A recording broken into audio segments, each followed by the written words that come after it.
Federal Chancellor of the Federal Republic of Germany, heads of government, Minister President of North Rhine-Westphalia, Mayor of Aachen,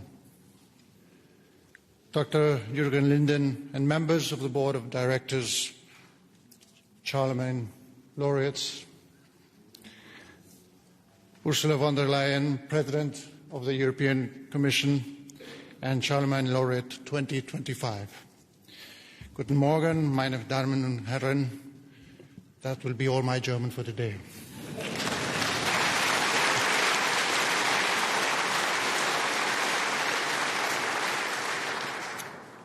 Six years ago, when I last spoke here, I said that by then some had renounced the supranational European dream, not to embrace the wider world, but to turn their backs on it. I also argued that this rejection did not stem from nostalgia for idealized past glories, but from fear of an uncertain present and future. With these reflections in mind, I now would like to turn to the voices that seek to exploit this uncertainty, to further question integration of the European Union, voices echoing across Europe that we should all challenge. We need to confront them. Dangerous and misguided voices that argue that Europeans will be freer, more independent and sovereign if they inhabit separate national political communities and work alone to address global challenges. Nothing could be further from the truth. This belief would reduce European citizens to residents of much diminished and powerless states, exposed and vulnerable to the whims of others. Should this narrow vision prevail across Europe, we would witness the weakening of the European Union, the undoing of some of its most important tools, those that we built to procure prosperity for Europe's citizens, and a drastic reduction of its capacity to act on the global stage. No single European state could assume this mantle alone.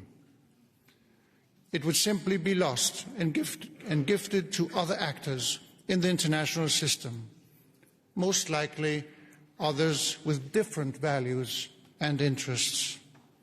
Therefore, when one looks at the great challenges we face, it should be clear to all that the only way to address them is by working together, as President von der Leyen, in whose honor we gather today, has repeatedly stressed.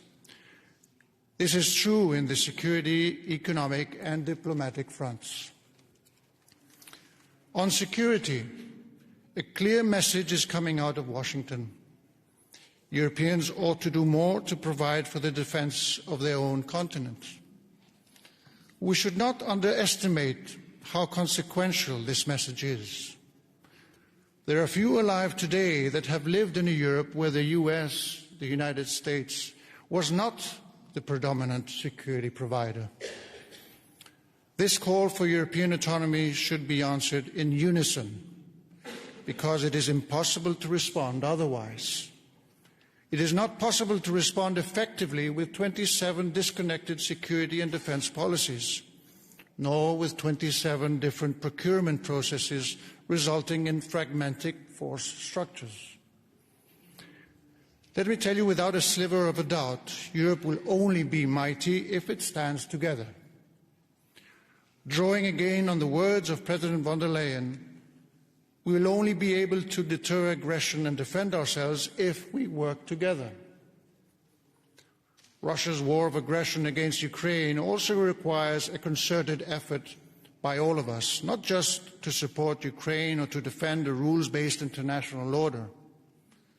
Above all, to ensure the building of a lasting European security architecture that may prevent similar lawless actions in the future. Europe needs to develop its hard power, and we need to do it together. There can be no security without an overall vision, without a shared strategy, without a common determination. We are also facing important challenges on the economic front. As we speak, we are in fact witnessing the fracture of the international economic and trading order. This is a consequence of the ongoing tariff war, the erosion of the World Trade Organization's role, and the weakening of very important public goods, like the safety of sea lanes. The consequence is a far riskier environment for international business, accompanied by a reorganization and even an outright reduction of global trade flows. How should Europeans adjust to this? In a context where access to international markets is increasingly difficult, the answer cannot come from further self-limitation, from erecting barriers across our 27 jurisdictions. Our producers, exporters, or entrepreneurs will not benefit from a more fragmented European economic space. Therefore, it is obvious that we should further strengthen our single market, a vast market of hundreds of millions of consumers. And as Enrico Letta and Mario Draghi have clearly indicated, there are numerous ways to deepen and enhance our economic union. Finally, on diplomacy, let me just share a very brief reflection. The international political order is changing. It is also fragmenting. We can see the beginnings of a weakened multilateral system and the emergence of a global arena shaped more by power politics than by rules. One which commitment to collective efforts and the pursuit of the common good is diminished. Once again, the question facing Europeans is crystal clear. How can we navigate this new environment? How can we uphold and forward our values, deploy our resources most effectively, and ensure that our treasured European way of life, including equality, the rule of law, and human rights, is best protected? In a world of giants, having one voice, or clearly and powerfully concerted one voice, in global affairs has to be the answer. The European project, in its full dimension, that of an integrated economic and political community, enhances the sovereignty of European citizens. Spaniards are freer because we are part of Europe. We are wealthier because we belong to the European Union and its single market. Our culture and language are better shared and protected in a community of nearly 500 million people. Our values are better defended at home and abroad, and our interests are further advanced when we work together. I say this precisely because next month marks the 40th anniversary of the signing of Spain's accession to what was then the EEC, the European Economic Community, which came into effect in January 1st, 1986. It is important to remember where we come from. We are more Spanish because we belong to Europe, not the other way around.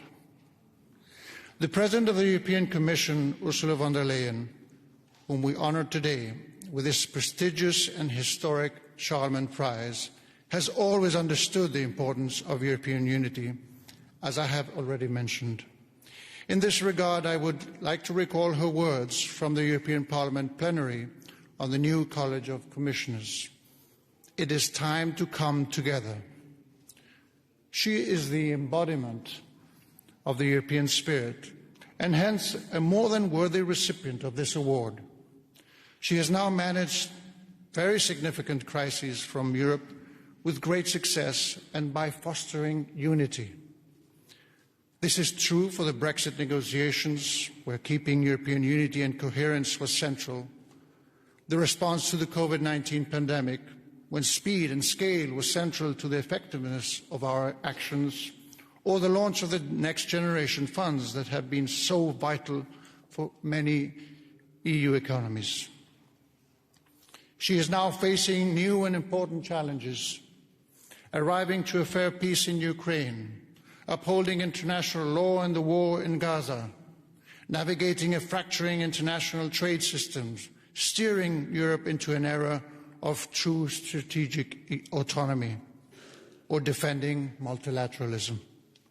At the core of these efforts lies a firm commitment to a rules-based international order grounded in universal values, freedom, human rights, cooperation and justice. The way we address these issues now, today, will determine the future for generations of Europeans, because what is at stake is not what we have or possess, but who we are. My hope is that when we look back decades from today, we may conclude that we were indeed successful in building a stronger Europe, that it all allowed for us Europeans to live in peace within and with our neighbours, that we made ourselves more influential, more prosperous and more innovative. These lofty goals call for greater European unity. Moreover, the international environment, I strongly believe, calls for more Europe. It is now truly the time for Europe, not for a more Eurocentric vision of the world, but yes, for a greater, honest and more respectful contribution of our actions and values to a better world.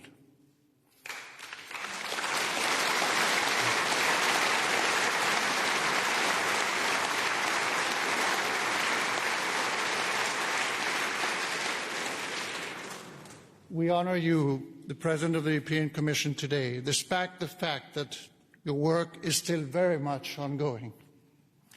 Hence, I hope this award serves as a further impetus to the European spirit that has fuelled your actions in the past.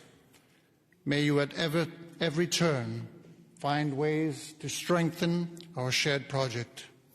May it be so that, as before, from crises emerges a more united and stronger Europe. Europe must choose its best option, union. These words are not my own, they are hers, and we share them fully, faithfully, because in unity we see strength, in solidarity a future, and in this her voice becomes ours. Congratulations and Godspeed, dear Ursula. Herzliche